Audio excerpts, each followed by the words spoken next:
Welcome to QX Church. You find us online at qxchurch.org. I'm Pastor Scott Conway. Last week, we talked about what's so good about Good Friday. And we talked about all of the terrible things that happened to Jesus on Good Friday. His betrayal, his suffering, his torture, his crucifixion, his death, his burial. This week, we're continuing along that theme, but we're kind of bringing it closer to home for our own sufferings. And our own sufferings, of course, by comparison, are relatively slight. And of course, also by comparison, what we're trying to produce through our suffering is also much less consequential than salvation for everyone who will accept Christ for all of eternity. So today we're talking about Fridays and Sundays. Fridays and Sundays. The passion of the Christ is the suffering of Jesus for our salvation. So when we talk about what Jesus went through, he knew what was coming. I mean, that's part of the amazing part about the ministry of Jesus Christ. In fact, he knew what was coming months, even years beforehand. Prophecies had foretold what was on its way. Isaiah had foretold. And when Jesus read from the scroll of Isaiah at the beginning of his ministry, certainly he knew what else was included in that scroll. And at one point in his ministry, we're told he set his eyes on Jerusalem. He knew what was coming. He knew the price he would pay, and he intentionally set his course to go pay that price. He knew what was coming, and he went through it anyway. He could have avoided it, and he stayed in harm's way anyway. There are any number of ways he could have avoided it. As simple a thing as just don't go to Jerusalem. He could have left before the Romans came. He could have stopped Judas from betraying him. There's all sorts of ways he could have just avoided it. He also could have made it stop at any moment, and he suffered through it all anyway. As God in the flesh, as he said, with legions of angels ready to defend him, at any moment he chose, he could have made it stop, and he suffered through it all anyway. He endured suffering. He endured torture. He endured torment and even death on Friday because he had his eyes on Sunday. He knew what he was there for. He suffered strategically. Now, what I mean by he suffered strategically, that everything Jesus went through had a purpose. That everything Jesus went through, he was aiming at a goal.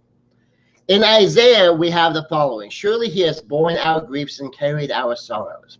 Yet we esteemed him stricken, smitten by God, and afflicted. But he was wounded for our transgressions. He was bruised for our iniquities. Upon him was the chastisement that made us know peace. And with his stripes, we are healed. And that's in Isaiah 53, verses 4 and 5. And the verses surrounding that are also part of messianic prophecy, things to be considered. If he was wounded for our transgressions, the implication in there is that if he wasn't wounded, then we're left with a transgression problem. And so as we step up and we take a look at his strategic suffering, part of his strategic suffering was the being wounded, Jesus being willing to go through the woundedness for our transgressions. It says he was bruised for our iniquity. The implication there being that if he's not bruised, we're going to be left with an iniquity problem. So for our transgressions, he was wounded. For our iniquity, he was bruised.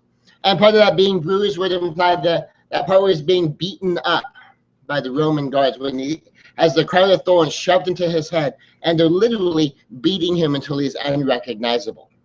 If by his stripes we are healed, then by implication, without his stripes, we would not be healed. Everything Jesus permitted, everything he went through strategically. He went through with a purpose. He went through because it was connected to something he was trying to achieve. Everything he left himself in the way of, everything he even helped set up by going out of his way to make sure he was in Jerusalem in order for these things to be able to happen to him. All of it had a purpose. Us. All of it had the purpose of creating salvation for us, creating the church, creating a bridge between man and God so that we would have the ability to enter into heaven because of the price that he paid for us. Jesus won the ultimate victory. He went through the ultimate suffering to win that ultimate victory. It's why he came. It's why he was born, to bring us salvation. he walked to win us victory. Now, of course, there's another sufferer in Scripture, a famous sufferer. Like when people are talking about suffering in the Bible, this is the name that very frequently comes up, and it's probably the one in your mind right now, Job. So Job is someone else who suffered. Now, very often you'll hear people talking about, oh, you know, I feel like Job right now. Well, very often when people say things like that, sometimes I think they don't really have a full appreciation for the story of Job. They know that he suffered. They know that he lost everything. But it seems that many people don't know what he lost. He lost his sons and his daughters. Now, parents can understand what an enormous loss this would be. That even in my household, that phone call where you find out that your child's in the hospital is a terrifying call for any parent to get. Job had the servant come to give him the news. Not only did something bad happen to one of your children, all of your children, all of them have died. Job was an enormously wealthy man. He lived a life of luxury by the standards of his day. He had a tremendous amount of wealth, and then all of it was gone. All of it. Very frequently, at least in the United States of America, we have a grasp of things, that we have a safety net. And our safety net in the United States of America is pretty high. I mean, the efforts that we go through to make sure that people have food to eat, that people have a roof over their head, to make sure that people have clothes that they can wear, is pretty extraordinary in a historical context. When you go from having wealth to being completely wiped out, in the ancient times, it's not quite as certain that you're going to have a clean safety net. You don't just head down to the nearest office and apply for food stamps and make sure you have food to eat. I mean, this can be pretty serious. So this parent, a father, lost his children. A wealthy man lost all of his wealth. And his staff, his servants died. Not even just his children, all of his employees. He lost his health. He suffered boils. He was in physical pain. His own wife told him, curse God and die. And even his friends accused him. Now, interestingly enough, we're told something about his friends, and at first they came and they just sat with him for a while. And chances are that period of time when all they did is sit with their friend who they realize has lost his children, sit with their friend who's lost everything, sit with their friend whose wife has turned against them. That time they were just sitting with them was probably the best friendship they could have shown. But then at some point they opened their mouths and they started to accuse Job. They started to accuse him of clearly having sinned against God. Obviously, he had done some evil. There was some serious iniquity in him, and that's why God was punishing him. But we know from reading the narrative of Job that nothing could have been further from the truth, that Job was a very faithful man. Something else that very often people don't realize about Job is that Job is also another victory in Scripture. But once he got through this season, however long it lasted, and the implication in Scripture, even though the setup is fairly short, and that seems to have happened pretty quickly, and all of the conversations come after the friends have sat around for a while, that it seems that pretty much everything from the beginning of the tragedy to the end of the tragedy, when God shows up, all occurred within the same month, possibly within just a couple of weeks. Now, keep in mind that Job is a piece of poetry. It was put together like a play a bit. Generally speaking, people don't have real conversations in long monologues. But that doesn't necessarily tell us that the story is not true, because we have different standards when we talk about history now than they did then, that the way they structure it to illustrate what really happened has a different way of using quotes to convey ideas and such and whatnot. So we understand that. But the entire story of Job, nonetheless, is put forth as both poetry and as history. So we're kind of set up with the beginning and set up with the end as more of a historical context, and then in between we have the accusations and the expressions of ideas put together more in a play form or a poetic form, so that we can understand it in a more conversational way. But the story does have an ending, and that ending very often people overlook, is that there is a victory at the end. That Job ultimately lived a very long life, that he lived a life of over 100 years, about 140 years. And he had 7 sons and 3 daughters. So after this tragedy that he went through, where the children that he had lost were then restored to him, in a sense, that he had 7 more sons and 3 more daughters after this time. And there's an implication early on that the children of Job, they had kind of a bit of a behavior problem. They were told that when Job would make sacrifices for them on their behalf, saying, well, perhaps they have sinned. The actual language implication there is that he knew that they were in the habit of doing these things, and that he sought to make restitution for them by making the sacrifices on their behalf because they wouldn't do it for themselves. The implication being, with the 7 sons and 3 daughters he subsequently had, that there was something really exceptional going on here, particularly with the daughters. So much so that when his wealth was restored, not only restored, it was doubled, and he gave inheritance to his daughters. And his daughters gained an enormous reputation among the people of Israel. There's another victory in the Bible, a victory with purpose, the victory of Jabez. Where in 1 Chronicles 4:10, right at the end, we're told God granted him what he requested. That Jabez made a request of God, and what is it he asked for? Well, he asked to be blessed. He asked for his wealth to be expanded. Basically, what he's asking for is, give me wealth and give me power. And we're told God granted him what he requested. Well, there's something else going on here. Well, first off, it tells us he was more honorable than his brethren. Kind of the implication there isn't that he was the best among a group of honorable men. The implication there is that he was the honorable one among his circle of people. That there was this group of leaders, and that Jabez was the honorable one, and the others, not so much.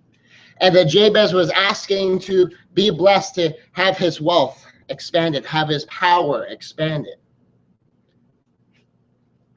Part of the implication, depending how you translate the language, and one of the problems we have with a lot of the translations is that this was largely seen as an incidental piece.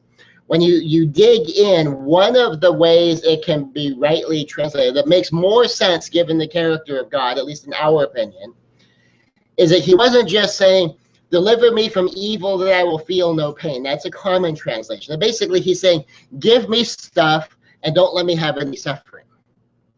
One of the implications in the language is that he's saying, increase my wealth, Lord. Increase my power, Lord. You know who I am. I will use this wealth and power to make evil grieve. I will use it to fight the good fight. I will do the things that need to be done, that right now at this moment, I do not have the wealth or the power to do. And those who have the wealth and have the power are not doing. And in that context, it makes a lot more sense that God granted him what he requested. And so we have Jesus' victory. And he went through enormous suffering in order to achieve that victory. Then we have Job, who went through enormous suffering and was given victory. Now, we don't know how he achieved his victory at the end. We know what he ended up with, whether he got it by just magical blessing or he got it by open doors and opportunity. But we do know where he landed was a much better place even than when he started. And with Jabez, we have victory being granted in order to engage in the fight. So in that case, he is going to engage in the suffering. And he's asking to be equipped for that battle. And was blessed to be able to walk in to the hard stuff. So we know that suffering is a part of success. We know that going through the hard part is part of having the good part. Jesus was paying for the sins of all who would accept him. And the price that he paid was impossibly high. None of us could have done that. It took Jesus to be able to do that.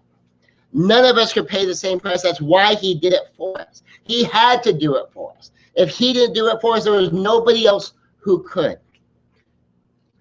But for us, even for such a small success as building muscle, that requires that we go through the pain of a workout. Now, think about this part of the metaphor for a moment. If I'm working out my muscles, now those of you who lift weights, you already know this. Those of you who do some hard training, you already know this. But for those who don't, you may not. So suppose we'll say I'm bench pressing. So I'm working out my chest muscles, my pectoral muscles. And as I'm pressing out the weight, while it's easy, I'm gaining very nominal benefit. The real benefit comes at the very end of the sets when I'm pushing those last few reps. And every rep I'm getting as I'm getting towards failure and I'm struggling for that last rep does more good than the rest of the workout. It's almost as though the rest of the workout was to get everything warmed up and to loosen up and to expand the energy so that I could have that one or two really powerful reps. And to really push it absolutely to the limit of my strength. And then when my body adapts to being right at that limit, it pushes the limit and I become stronger. And then when I work out later on, after my body has had time to adapt to this, if I stop back here, I'll stop getting stronger. But I push it back up to the limit, and the closer to that limit I push, the more it's going to shove that forward.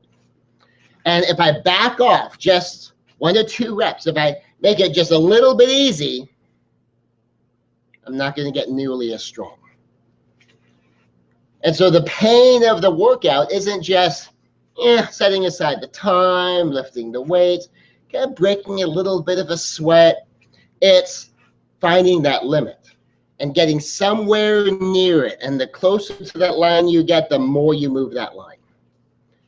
Even for such a small success as developing our physique, developing our fitness, that requires working out, eating a healthy diet. If we're strategic about how we go about it, we'll push our workouts in a functional manner. We'll eat clean. We'll give our body time to adapt. For such a small success as earning a college degree, we suffer through homework, essays, research, projects, tests, final exams, midterms, papers, whatever it is they call upon us to do. For such a small success as making money, we suffer through job applications, interviews, the work itself, and with whatever challenges the people at a particular job may add to the challenges. Life is full of things we might not otherwise choose, except that we keep our eyes on the prize. That there's things we go through, there's activities we engage in, there's things we put up with, because there's something that we intend to receive in return. So when we go to a job that maybe we don't always like, certainly when we wake up in an hour that perhaps we would rather not be waking up at, and jumping in the shower and getting ourselves cleaned up and dressed and getting on the road at an hour where we would probably prefer to not be on the road, to go to a place that maybe all things being equal, we would prefer not to be going there, to do things that maybe we would prefer to not be doing, and possibly working for people we might prefer not to be spending 8 hours of our day with. But we do that because there's a paycheck involved. And we have our eye on that paycheck. And that we know that that paycheck is going to be providing for food and clothing and shelter. That paycheck is going to be providing for our entertainment and our leisure time and our vacations. That paycheck is the means by which we'll be giving our tithes, paying for our classes, buying books, paying for audios and videos, whatever it is that we use to enhance our lives with that money. That's what we keep our eyes on. So even while we're doing sometimes the things we might not like to do in and of themselves, we keep doing it because we have our eye on the prize. When we work out, when we lift weights, we don't do that because we like being sore, because we like using our time moving heavy objects. We have an eye on the prize, that there's a physique that we're after. And that we know that if I do this, this is going to move me more toward the prize. Now, if we knew that lifting the weights was going to make us out of shape and fat, well, we wouldn't do it, right? that if we knew it would have a negative outcome, we wouldn't do it because, generally speaking, people don't enjoy the workouts. What makes a workout a good workout is that particular deep soreness, sometimes that muscular pain that says, you are going to be stronger because of this. All of these things are our own Friday, albeit a very light version of a Friday. A tiny, tiny percentage sliver of what Jesus went through. A tiny, tiny percentage sliver of what Job went through. And perhaps a tiny sliver of what Jabez would go through for the blessings he was given beforehand. It's our Friday, a light version of Friday, but it's our Friday. And it's our own Sunday that we're pursuing, albeit not nearly as universally profound a Sunday as Easter Sunday that Jesus produced for us. But nonetheless, it's our Sunday. It's our Friday. It's all context. And relative to what victories that we can win with what we can endure. So we're looking at the sufferings we choose to go through. Victory is logically connected to the sufferings we choose. Certain victories are achieved only through particular prices being paid. Now that price might be higher or lower depending where you are, who you are, how you do it, what your resources are. But we pay the price logically connected to the outcome that we're seeking. Now keep in mind, you can pay very different prices for relatively similar outcomes. We'll take a college education as an example. Suppose I decided I want to have a 4-year degree. There's lots of ways I could get a 4-year degree. Pretty much every way I get a 4-year degree, and then we'll just assume we're talking about an accredited university running basically on the American model. You know there's going to be some tuition involved. Someone, somewhere, in some way, shape, or form is going to be providing for the tuition. You know there'll probably be some level of study involved, some level of tests involved, some level of research and papers and whatnot involved. Some of us will find those parts easier than others. Some just have a natural aptitude for academics. And so for them, going to school is relatively easy. Some don't have a natural aptitude, and for them, school is a struggle every step of the way. Now, I confess, for me, school, relative to my father, was very easy. For my father, it was an enormous struggle.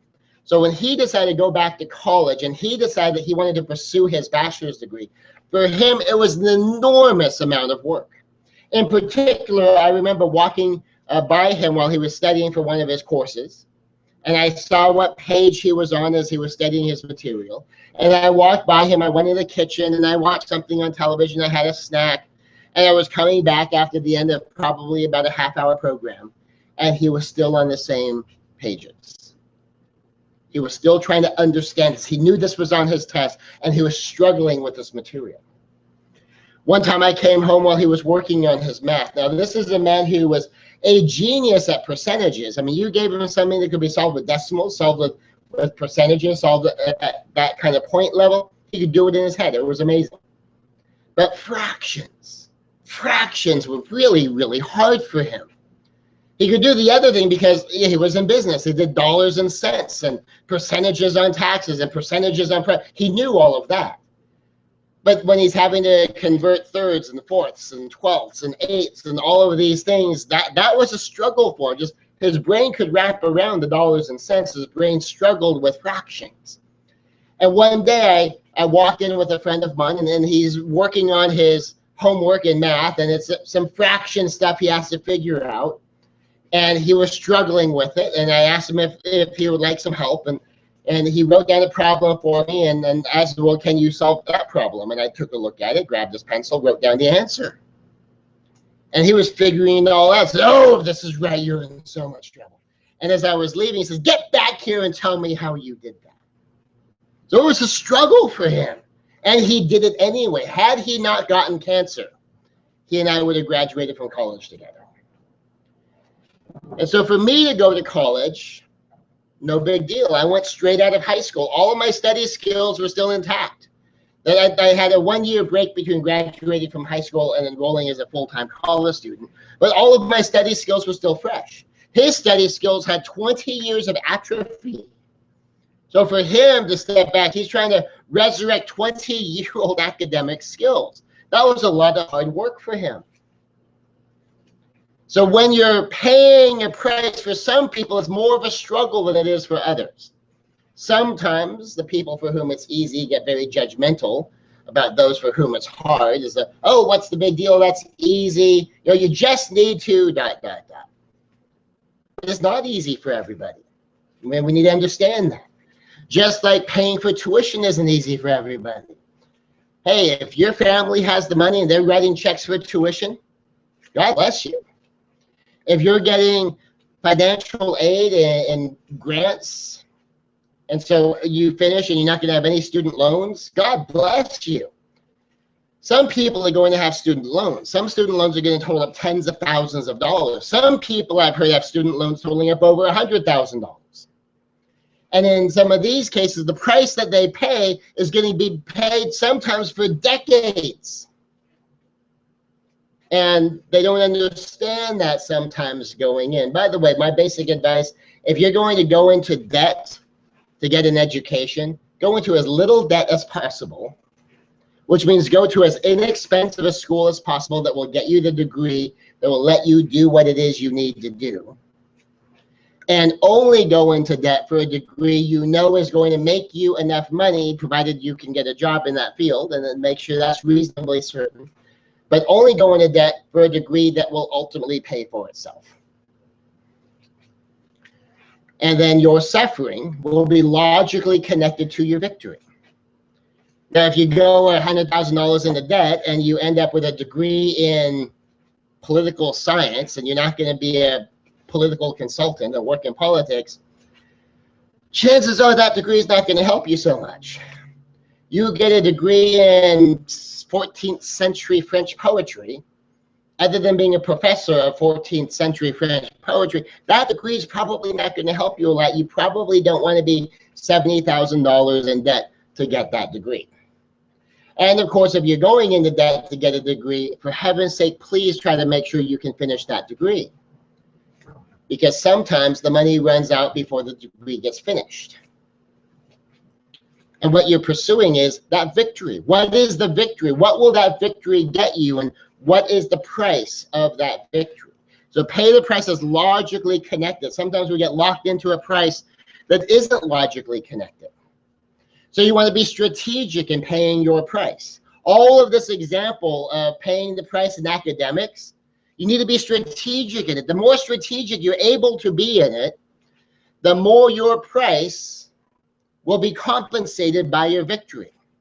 The less strategic you know how to be, the more likely you're going to end up with a price that's out of all proportion to your victory, or run the risk of never even getting to the victory but still having to pay some percentage of that price, possibly all of it.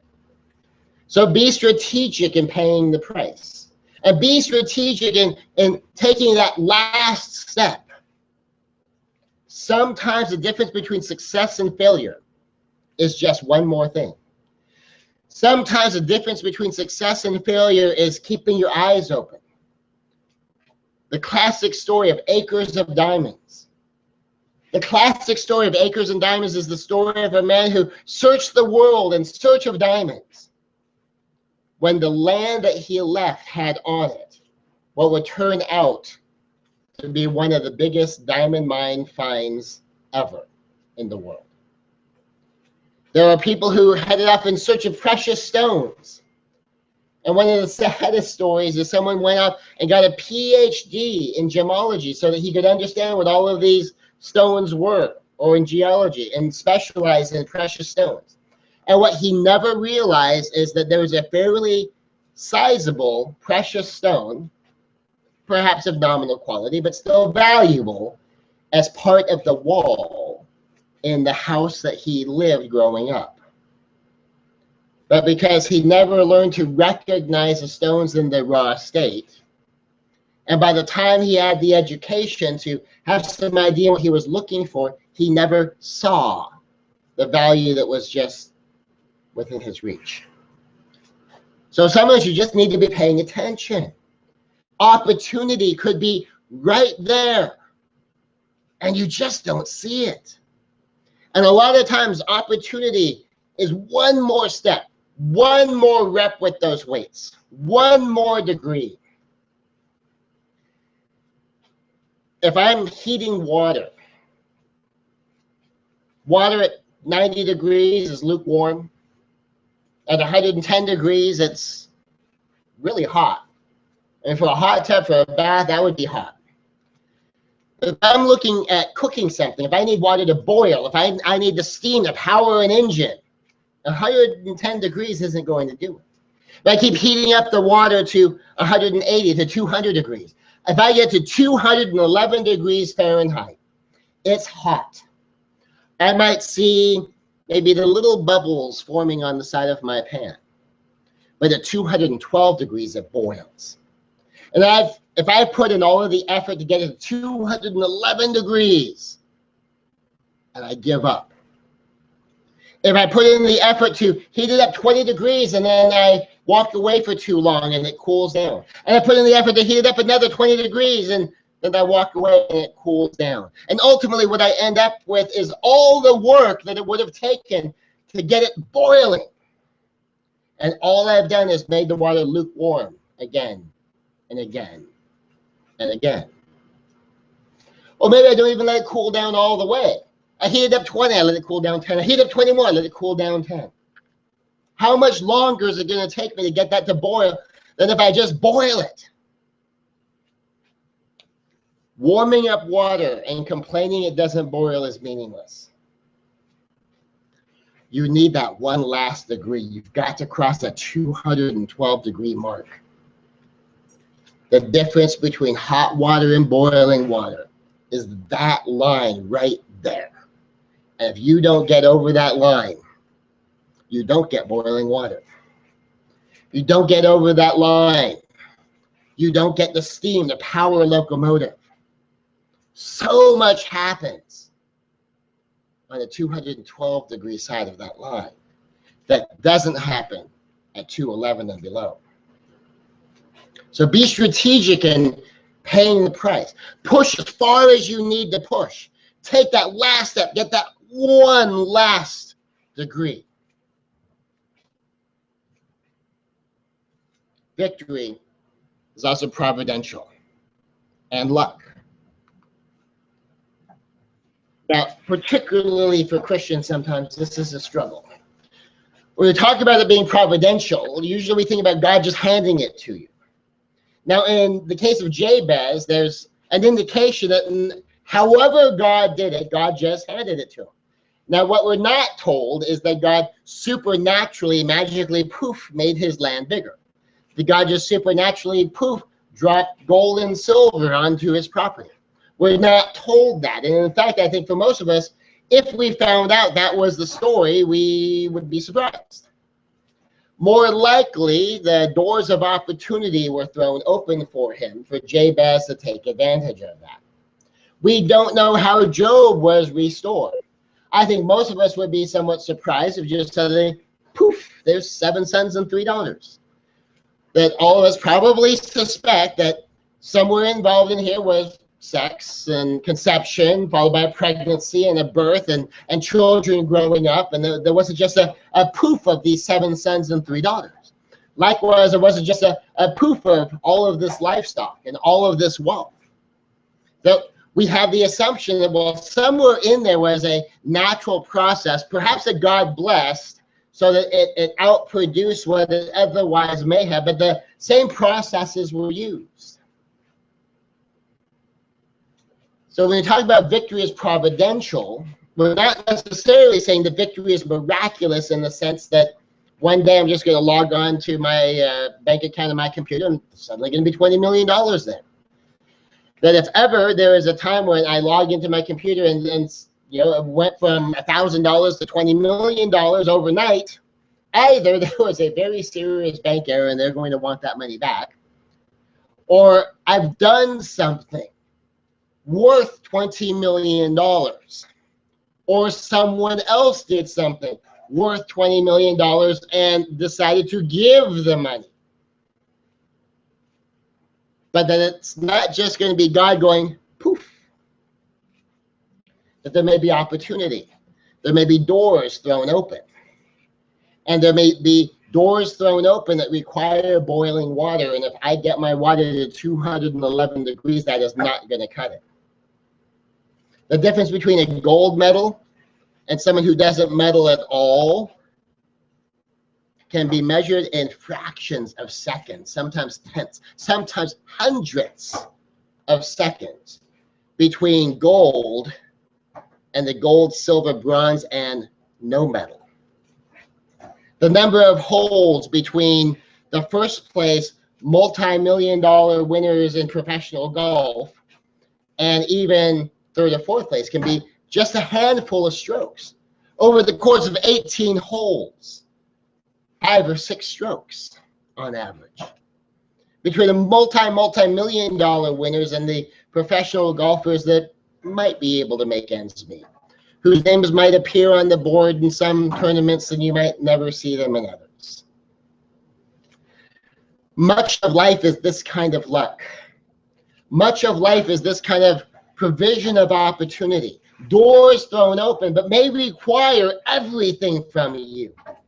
May require you to really step up your game, to shave off even just one stroke on your golf game, to be able to step up and get that one more degree to make that water boil, to be able to get that one last class done.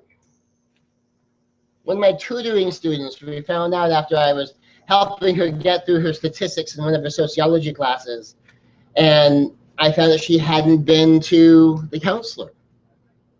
And so I sent her to the counselor and I asked her, bring me back the report and we'll take a look at it and see what we've got. She was going to be 1 unit shy of graduating.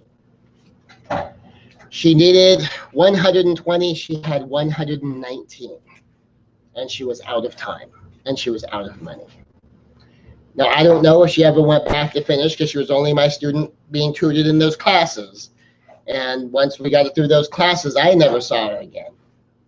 But I do hope that she did go back and get that one more unit, because the difference between having that degree and not having that degree is big enough that having a 1 unit class be the only thing standing in your way would be a tragedy. Luck is when preparation meets opportunity. Now, this is a difficult thing that some of those people have with providence and luck, where they think, well, if God's going to provide opportunity, God will just make it work out. Well, if God calls you to be a doctor, that doesn't mean one morning you're going to wake up and poof, you're a doctor.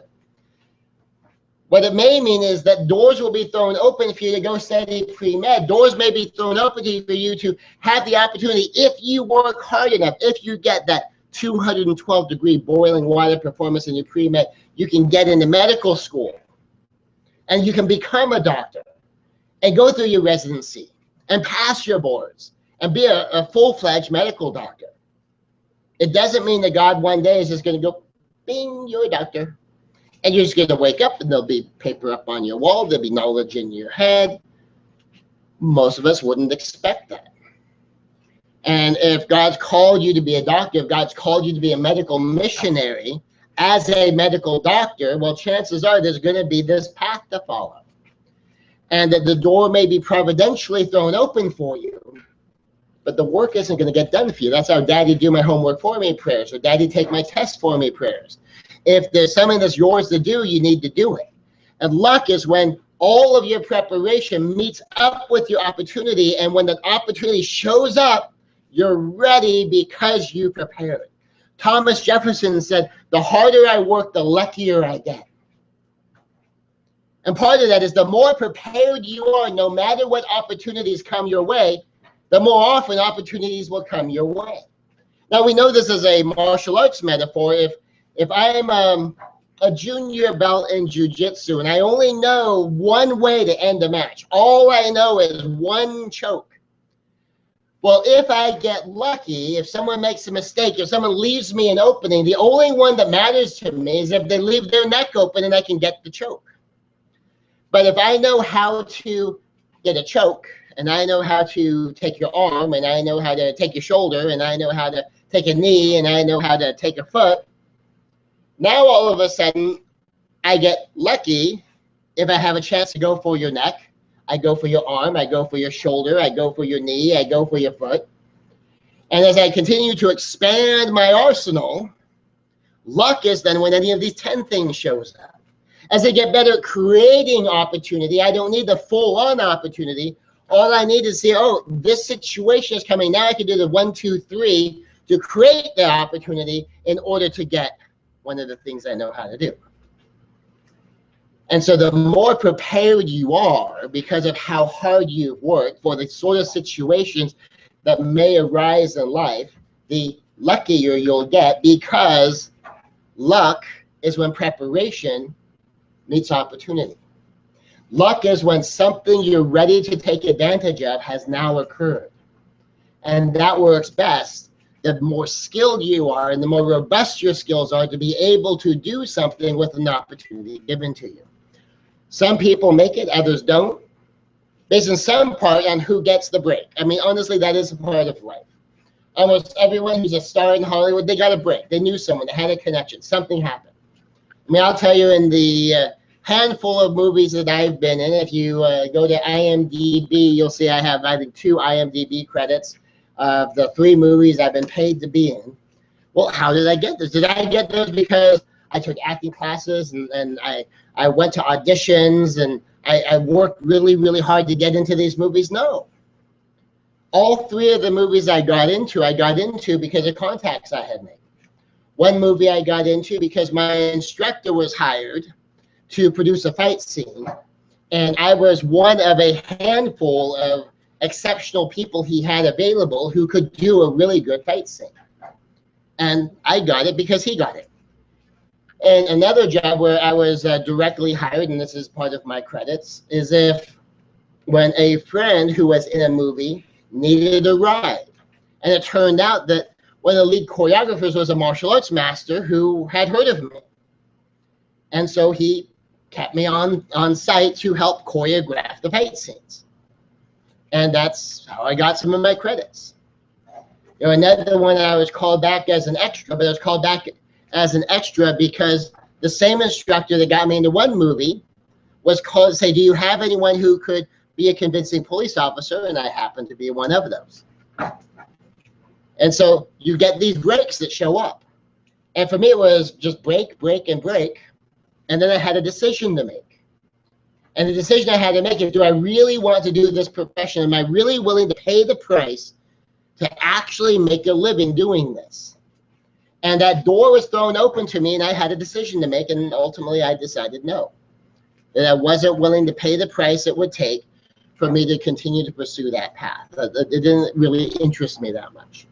But it was based on a break.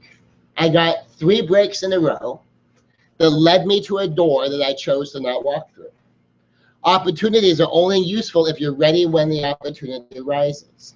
Opportunities are only useful if you are prepared to take advantage of the opportunity when you get the opportunity. And so when those opportunities arise, you have to be ready to seize the moments that are given to you. That when you're given a moment, when you're given the door, when you're given a window of opportunity, especially if it's a limited window of opportunity, you get it right now or it's gone. And there's a lot of opportunities that are like that. A fairly obvious one is a job opportunity. If someone offers you your dream job, but it's going to require maybe a little bit more of you than you wanted it to. Say if someone offered me my dream job, an opportunity to make the kind of money that I want to make for the lifestyle I would like to be able to provide, that it was going to be the kind of work that inspires me, but I'd have to move. And you go, oh, well, you know, I don't really know if I want to do that. Maybe we'll have to look into it. Well, how long do you think that job is going to remain open before someone else says, I'll move, I'll come there right now? And they might give me a day, they might give me a few days, they might give me a couple of weeks. But at some point in time, I have to make a decision. At some point in time, no decision is a decision. So you have to seize the moments that are given to you. You have to be prepared. And part of it is be prepared to make the choice. Be prepared to quickly gather the variables you need to gather in order to make that decision as quickly as you might need to. When the moment comes, seize it. And from time to time in life, you get momentary victories. It's almost like you're getting a taste of the victorious life, but it's only a taste. And when you get those momentary victories, when you get the win, but it's not going to be lasting, you know it's not lasting. Maybe you got a contract instead of a job. Maybe you got a blip in your income rather than a new career. Maybe you got a great deal at your business, but it's not an ongoing contract. Maybe you had an opportunity to have one great vacation, but it's not the beginning of a new lifestyle. Whatever it is, when you get these momentary victories, when you get these high points, savor them, remember them, enjoy them, understand that they're a taste of what may be yet to come. They're a taste of what is possible, and enjoy them when they come. They may come in the form of a one-time win. They may come in the form of a gift. You may get a fabulous vacation because someone gave it to you. Where on your own, maybe you feel lucky enough if you can afford a nice date, and someone gives you a 1 week luxury vacation. Enjoy it, savor it, carpe the heck out of that deal, and enjoy the taste of what's possible. And when those golden doors of opportunity finally open to you, be ready to pay the price to walk through. I mean, this is the way I'll phrase it sometimes. It's from time to time in your life. And most of us will have this more than once. From time to time in your life, everything lines up just so. You get what I will sometimes call the golden doors of opportunity. That this is a potential entry into whatever victory is for you. Victorious living is on the other side of that. If you're ready. If you're ready. And you have to be ready in your skills. Can you perform at that level? You have to be ready in your character. Are you ready to live as the person you need to be at that level? Some of us can handle certain levels of stress and temptation, but kind of looking up at that is a little scary. And you get what I call friction. And you get this thermostat thing that goes where that's more than I know I'm comfortable with. And if you're not ready to step up and get comfortable and operate at that level until you're comfortable, sometimes you can blow it. Well, one of the beauties of living in God's creation is very often those golden doors of opportunity may be few and far between. But as a good friend of mine is fond of saying, once in a lifetime opportunities come around all the time. And what she means by that isn't that those exact same golden doors of opportunity aren't necessarily going to show up, but that at any given moment in time, some opportunity is either within reach or within a fairly easy walk. And even when that's not true, the very often opportunity is somewhere close enough you can hike to it if you have to. Instead of being that person sitting at the docks waiting for your ship to come in, the ship sails close enough to shore, I will swim out to it. And then even beyond opportunity, always being that close, something else that she believes firmly is that if you give it time and you learn your lesson, so you get prepared, that sooner or later, those golden doors of opportunity, perhaps to a different opportunity, to a different victory, to a different type of victorious life, will sooner or later once again come within reach. Maybe never offered to you on quite the silver platter the first one was, but within reach. And so even when you missed out, Let that at least be your warning to be prepared for next time, anticipating that there will be a next time. And victory is purposeful. Jesus and Jabez both had purpose as they paid the price for their victory. Jesus was paying the price to create salvation, to fill heaven.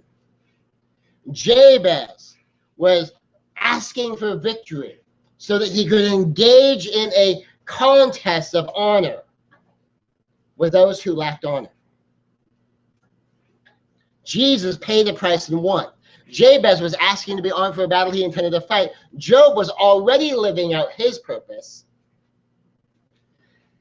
And through enduring suffering, he proved his faithfulness was not just because he was blessed, which resulted in him being doubly blessed. So for us to be purposeful in living out our victory, living out our own applied victory, whatever victory is for you, what is your applied victory? What will victorious life look like for you? And what will be a purpose it will fuel? What purpose will fuel it? For Jesus, it was about us. It was about filling heaven. For Job, as far as we can tell, it was about his family. For Jabez, our best guess is it was to stand, maybe even standing alone, against wrong things being done. It may not be nearly as lofty of these, what victory you're pursuing, the purpose behind your victory, driving your victory might not be something worthy of being memorialized for all time in Scripture. That doesn't have to be. Most people aren't in the Bible. Most people don't go down in history. That doesn't mean that most people live their life without purpose. Your purpose could be one person. Your purpose could be the way you invest in lives around you. Your purpose could be just to try to do something worthy while you're here. Your purpose could be as simple thing as to try to have certain experiences. Whatever it is, it's something more than just indulgence. There should be something more than just personal indulgence that should somehow be connected to your victory. So that if you win, it's bigger than just you win. If you get money, it's not just a bank account balance. That there's more to it than just this self-focused, self-centered personal indulgence. That there's more to it. Now, there doesn't have to be. It's not like there's a federal law that we're going to throw you in prison if there isn't. It's not even that it would be sinful if you don't. But it will be much more inspiring if you do. And in those times where you might struggle, on those days you may not want to do the work, where you might be sick and tired of paying the price, knowing that victory and the purpose and the power and the meaning and all the things that are connected to it can sometimes get you out of bed one more day. Put your feet on that floor, get up and get at it for yet another day. And if your purpose is your children, if your purpose is your husband or your wife, if your purpose is extended family, friends, people that you want to help, lives that you want to touch, just keeping that in mind and keeping that vision to drive you forward can help you go through the suffering, get through your Friday, and arrive on your Sunday.